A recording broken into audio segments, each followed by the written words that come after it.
Now, let's speak to Martin Griffiths, who's the director of Mediation Group International and also the former Under-Secretary General of the UN Humanitarian Affairs Office, joining us live now from Geneva. Thank you very much for your time. I just want to first start off with Steve Witkoff and Mike Huckabee.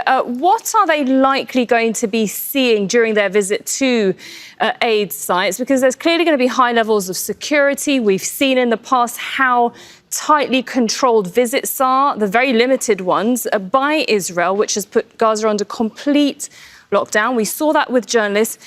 Is this likely to be choreographed?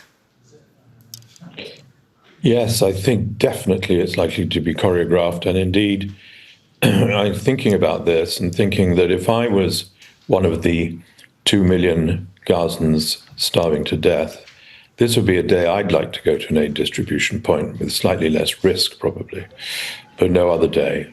So it's going to be a form of important witness, but it's a certain sense of tourism. And of course, I'm glad that they're going. Maybe they will see things that are unexpected. I can't imagine, because we've seen so much. But I don't see it leading to a major change.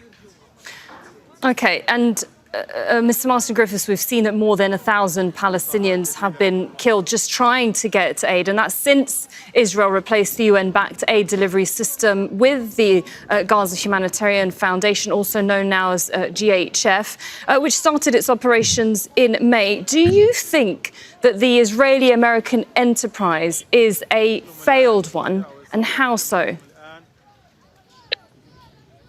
I think it's at least a failed one, Sarah, and as you know probably better than me, I think when many of us saw the first plans of the GHF to launch this operation in Gaza, we were immediately appalled by the way that they were proposing to manage it. It was clearly militarized.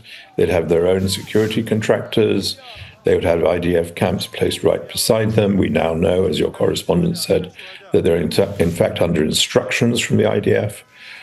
All of this is a crime, and all of this is a deep betrayal of humanitarian values and experience.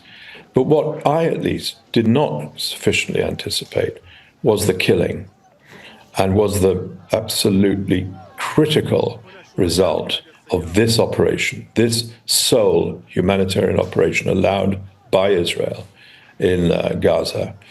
And the 1,000 killed are an incredible statistic. I had no idea it would go that high, and it's going on daily and nightly now. As you know, it's not stopping. It's continuing with this violence. It includes IDF violence and includes GHF violence. And the people who die, and they're dying in their numbers and then wounded and witnessed by the doctors nearby, are the most innocent of our brothers and sisters. So I think it's a catastrophe more than a disappointment. I think it's a great sin. I think it's a great crime. And finally, as you know, as you've been reporting, we're seeing massive increases in deaths from starvation. It's gone viral. This man-made famine has gone viral, as famine does traditionally and historically. So the children have been swept off the street. So. Mr. Martin Griffiths, as you know, we were saying here that this has been, the warnings have been out there. This was set up in a way that was never going to work, it seems, because the UN had warned long before GHF that this new system that they were touting wasn't going to work. Now, the distribution isn't actually feeding Palestinians, it's starving them. Yes, it is. It's a mockery, and that's a kind word, I think. The UN was very clear, and I'm very admire this in their statements and their courage, frankly, from the people in the front lines there. But they also made clear what the specific faults were, even before the slaughter happened, to do with the fact that it was a lure to bring people down to the south, that it was a killing zone very quickly, the fact that it was only 4 points, not 400, as the UN has, that there's no monitoring of who gets the aid, it's dump it, sack and run. And finally, that we have lived experience through the UN and the humanitarian agencies of the alternative.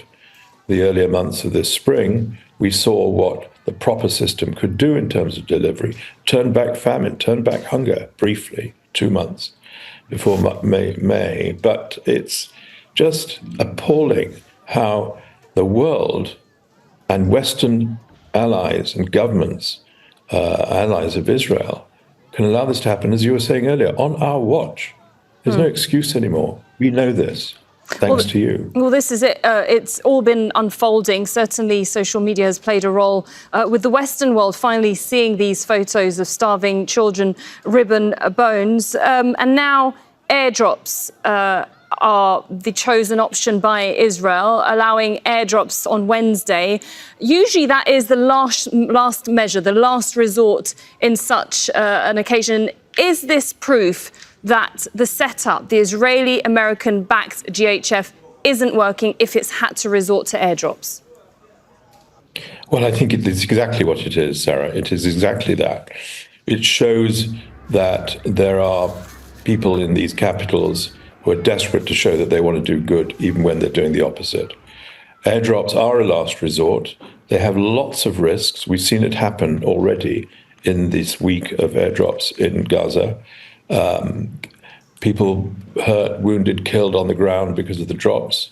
No system on the ground to prevent looting and get it to the right people. No real local organization to take control and care of it on the ground. I've been associated with airdrops for 25 years, like so many other people. And you know that these are the conditions to make them work.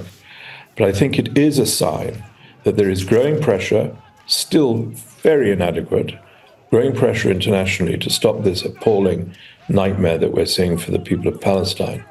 But what it doesn't go into is the actions beyond the pressure, the actions beyond the rhetoric. Action, not words, as people have said. We are seeing very, very small signs of that so far. OK, thank you very much, Mr. Martin Griffiths, Director of Mediation Group International, and also the former Under-Secretary General for OCHA.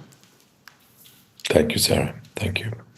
Don't miss out. Get the full picture. Subscribe to Al Jazeera for reliable news, expert insight. Like, share, stay ahead.